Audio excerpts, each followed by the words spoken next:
大火将辣椒的芳气炒出来，另外佫将素肉倒入去翻炒，最后佫加入特制酱料以及土豆，这道素食宫保鸡丁就完成啊！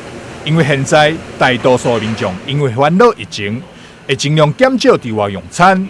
中村健康素食餐饮集团自9月1日起推出10道素食日菜，提供选择。消费者只要伫前一天预定所需要的菜色，过当天来店取餐，就会当伫厝内享受到餐厅现炒的美味。我们有12道以上的热炒啊，可以提供给大家做选择。像我们里面啊，也有塔香海参啊、麻油山药啊、蚂蚁上树啊、猴头菇啊，都可以提供大家做选择。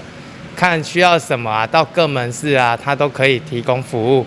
除了素食日菜，中村健康素食嘛推出调理包以及素食红烧面的组合，方便民众伫厝内自行料理。这一波疫情啊，导致很多民众啊都不喜欢到外出用餐，所以啊，我们长春素食啊也为了符合民众的需求，那我们也推出了料理包。料理包啊，我们现在有12种口味，所以你只要到店铺啊购买，我们回去啊加热啊，它就可以做使用。料理包的部分，那我们另外也有推出干拌面，那 XO 酱跟姜黄酱。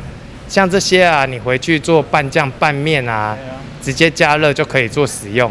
随着中秋佳节愈来愈近，业者嘛制作了素食画饼礼盒仔，提供给消费者做参考。中村健康素食面对疫情，用正面的心态应对，规划多项的对策，让消费者食了更加安心。台南新闻张硕维采访报道。